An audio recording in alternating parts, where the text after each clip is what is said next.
Greetings, everyone. Welcome. My name is Angelic Alchemy Meenakshi, and I am an aura practitioner, a Ra Reiki healer, as well as an Akashic reader. You can find me on aurapractitioners.com, as well as my website, angelicalchemyholistic.healing.com, and this YouTube channel that you are on right now. Thank you. I'm also a seer, a spiritual alchemist, and a channel to the divine. Thank you for being here, and I wanted to share some beautiful messages coming through about gods and goddesses. A little backstory to this. I'll start off by my own experience. My earliest memories of goddesses and knowing about them is from my childhood. As I was born in a certain religion, we have a lot of gods and goddesses within that religion. And growing up, I always felt very close to them in terms of looking up to them as divine figures that helped us, with whatever we needed, giving us guidance and being protective figures for us, specifically the goddesses. And in my early teen years, I do remember having dreams of, just flying out of the body, above trees, above mountains, and I remember having them around and clearly, vividly, their names while I was in those times and spaces. I didn't think much about those dreams, but it's really beautiful how our, the angels, our spirit guides, our higher selves work so hard in putting pieces of puzzles together for us. And eventually they do come together as a full story. So when I was waking up, one of the first few messages that I started receiving from the divine, from basically the angels and the same gods and goddesses that I used to work with, was to break away from the system of worshiping them and understand what their role and purpose is here. And I came into alignment with them directly. So they shared with me what my role was, and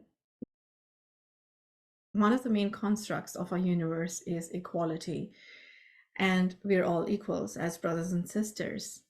And they shared how it is obvious that they've had roles where they've been in these figures, being larger than life in terms of literally not just being taller than others and bigger, but also having all the beautiful activated gifts while they walked earth.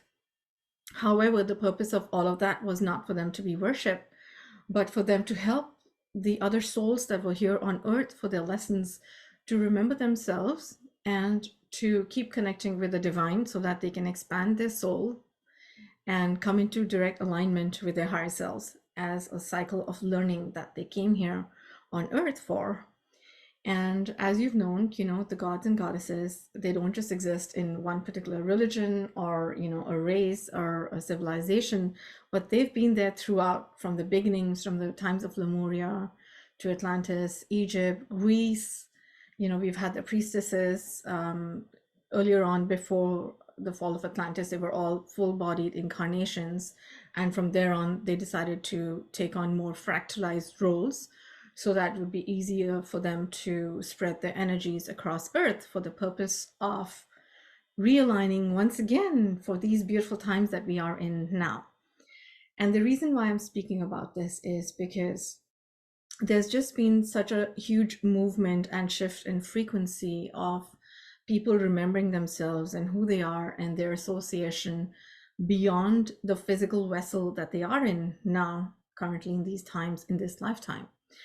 So as you've noticed, most of us have been born into certain cultures, into certain races and places on Earth, primarily because most likely that's where your soul would have birthed or learned the maximum lessons from, or it could also be that you're supposed to come into alignment with the spiritual history of the place, that you're supposed to come into alignment with for the purpose of ascension eventually, and the expansion and evolution of your own soul, for the ultimate, the moksha or the nirvana that everybody is here for, which is basically breaking the cycle of reincarnation and breaking, which literally means coming out of the matrix and never having to birth into a system like this again, so that your soul can expand and go back into the higher dimensions that it came from. So yes, about the gods and goddesses. When I was waking up, it was mostly Kalima that was bringing me messages. I would see her very often in my meditations and in dream time, bringing messages of alignment, strength, remembrance. What is the connection with the trident? Why do we do this? Why do we do that? How is it all connected? And this was all beyond the religious programming that, I was brought up with, because you're used to seeing them in a certain way because of, the way religion is basically passed down. Okay.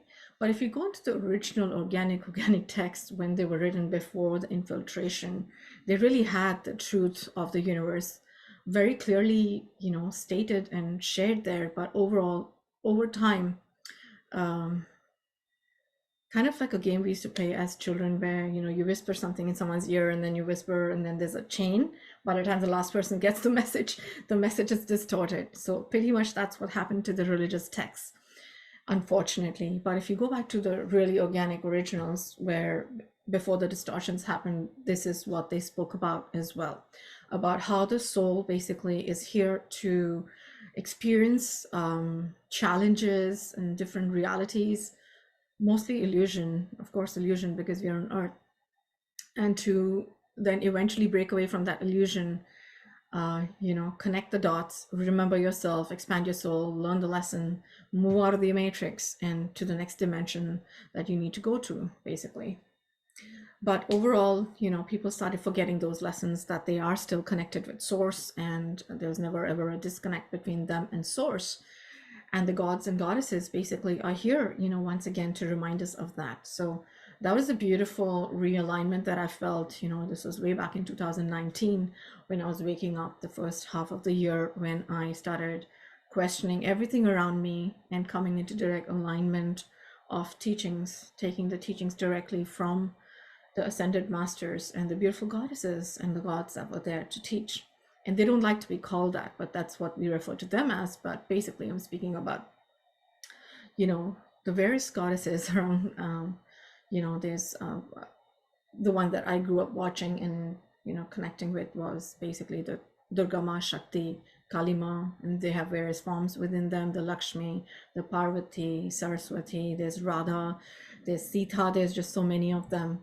As well as, if you see the African Egyptian ones, then there is Mother Isis, there's Cleopatra, there's Bastet, there's Sekhmet. They're all beautiful goddesses of the times, and then so many that we don't remember in terms of their names, perhaps from Lemurian times as well. So usually when you see them, the beautiful goddesses, or ascended masters for that matter, the how I see them is, they usually have a certain form that they like to show themselves in, and that is basically their form that they incarnated on earth as, or they showed up in scriptures as, mostly. And that's basically also a way for us to connect, since we as humans are used to a physical form, but they're basically all light bodies. So it's really beautiful. They have this aura around them. You can see the beautiful golden light coming out of their eyes, and even their skin color is different, as I've shared in videos before. Kalima, Krishna, and all those beautiful gods and goddesses, it's like purple with lots of stars on them, and it's almost like you're looking at a universe shaped like a divine masculine, or a universe shaped like a divine feminine. And they would have a staff, or a symbol or something that they carry with them. And very often, almost all of them would have some animal spirit, some animal or bird that is with them, that is associated with them, which again is in complete alignment with what they stand for and what their main characteristics and traits are about. Okay. The reason why I'm sharing this is because there are just so many sisters that are awakening to realizing their connection with gods and goddesses and ascended masters from other religions or races or civilizations and countries, other than what they used to. So sometimes they wake up from a meditation or a dream, and they're like, oh, I saw this divine figure, and I couldn't remember her name. I don't remember her name, but she looked like this. I wonder who that was. And well, that was Isis, or that was Durga, and this is what she stands about. This is what she stands for. And so people wonder why they're seeing these beautiful divine beings in meditations or dream times and what their connection is. And very often they would come into sessions, could be Akashic readings or just healing sessions, past life regressions, wondering what their connection was.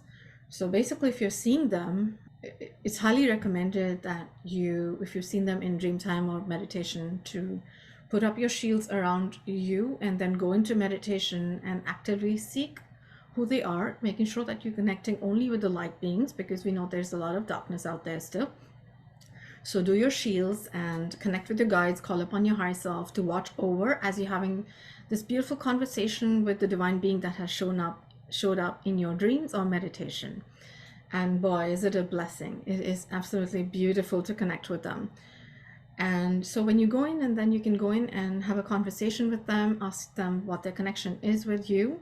Most people do first assume that it is a spirit guide, and what people don't realize it is basically most likely, highly likely, one of your higher selves that is wanting to connect with you. And it's really beautiful because we've truly forgotten who we are. We had at least forgotten who we were, and they're here to now piece those puzzles together for us. And why do we want to remember them? So basically, the gods and the goddesses and the ascended masters have been on earth from the pre-darkness eras, from the times before the Archon invasion happened upon earth, as well as after. So they've seen and been the organic blueprints of earth, and then they've seen the organic blueprints being twisted and inverted into negative AI, into the artificial matrix that it fell into, at which point they had to all, most of them had to retract back to where they came from and then send in fractalized versions of themselves to later come back again on earth at a time like this when the frequency would have lifted and their connections with, the human incarnations here of them would be much easier.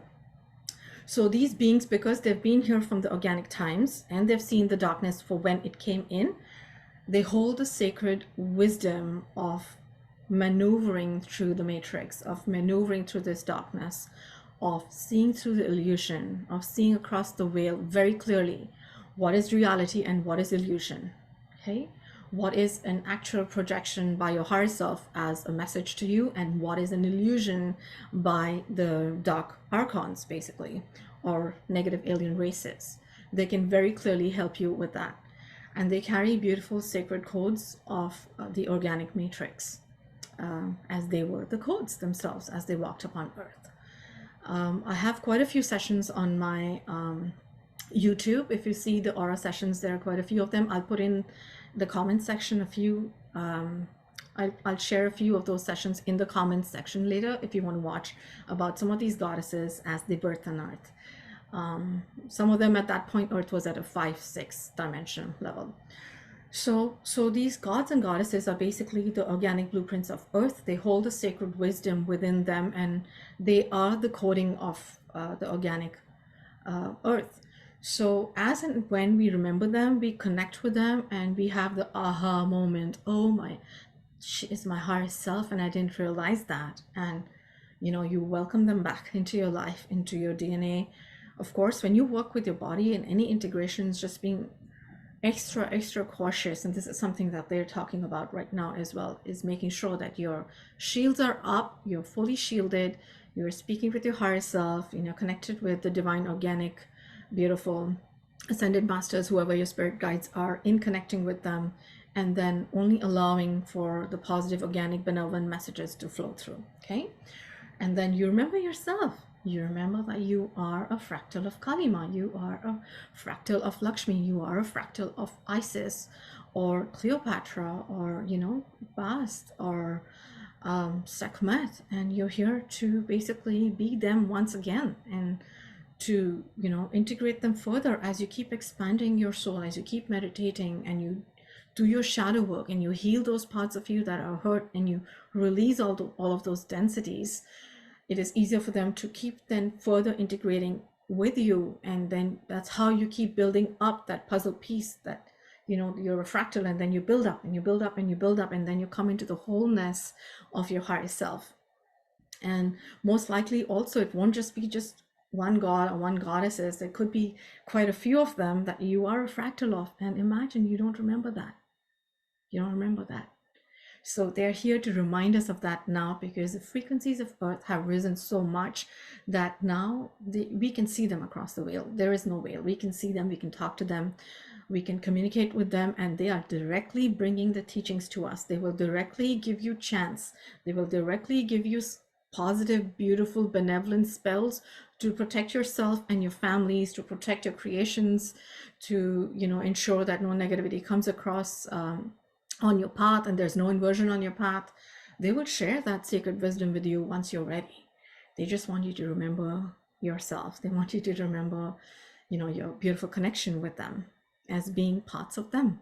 And those are the codes that they carry, and they want you to remember that, because as you remember those codes, as you remember yourself, those codes that they are within your DNA, automatically they light up, they get activated, and your DNA becomes more and more crystalline by the day. And we are able to come together as a community of light workers, as the organic beings that we are, the divine light being that all of us are. We all start coming together, and that's how we roll. Because as we've seen in our sessions as well, on the other side, there have been so many, not just the gods and goddesses, but even the star seeds before coming here. They've had experiences of what they were like before they came to Earth, how they sat through a council meeting, and there were people of different races there, and they recognized the light in their eyes, and they said, oh, this is my friend from that retreat, this is my friend from those classes, this is my friend from that modality, this is my co-worker at office, and she's completely, you know, in the 3D matrix right now. I feel so bad for her. I want to pull her out, I want to help her. So that's who we are. We are those beautiful star seeds. We are those beautiful gods and goddesses that are here on Earth, remembering ourselves now. It is time to remember them. It's time to ignite that spark in your DNA. It's that time to revive the codings within you, so that you can be in your wholeness, in your power of who you are, in all your sacredness and benevolence. All your sacredness and benevolence.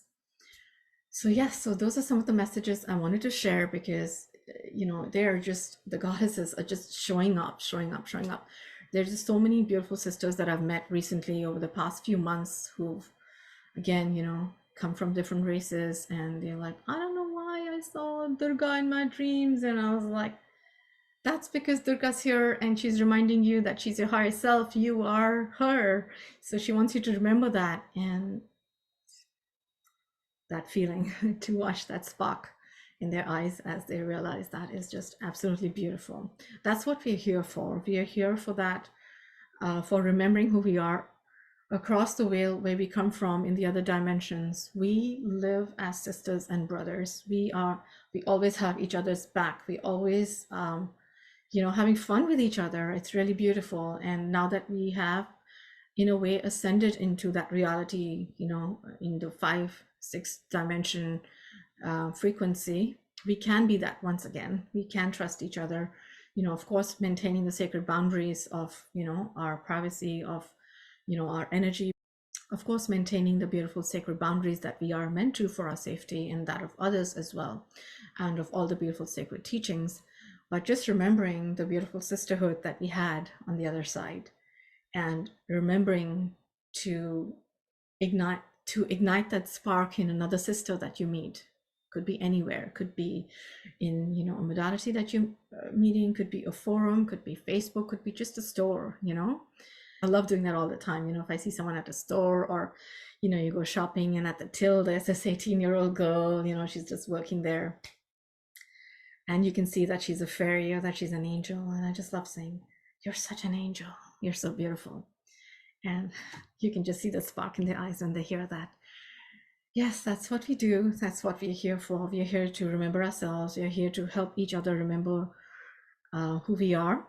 And that just makes us as light workers stronger in our missions and in what we're here to do, so that we can all stand together in our wholeness, in our benevolence, the divine organic light beings that we are, and remember the beautiful army that we are of the Divine Mother and Divine Father, and that you're here to help our other brothers and sisters that haven't remembered themselves yet. And it doesn't matter, because they will when it is time for them to do that. So just a quick short video that I wanted to make on the beautiful gods and goddesses. And I hope you remember the goddesses and the gods that reside in your soul, and that you are, and you, the masters, the beautiful ascended masters that you are, and that you connect with them and you remember yourself, because there can be nothing more empowering than remembering who you are and stepping into your beautiful benevolence of the beautiful soul that we are, our higher selves and our oversoul.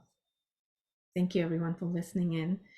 My infinite love to each one of you, and gratitude for each one of you and all the beautiful souls that I have come across that have helped me to remember who I am, from my beautiful children, my beautiful spouse to start with, who was the first one to start awakening me, my beautiful children who help me awaken myself every single day, because they're the greatest teachers of this universe, the children, and my beautiful teachers that I've had, as well as all my beautiful clients that I've met. Every single one of them has taught me something.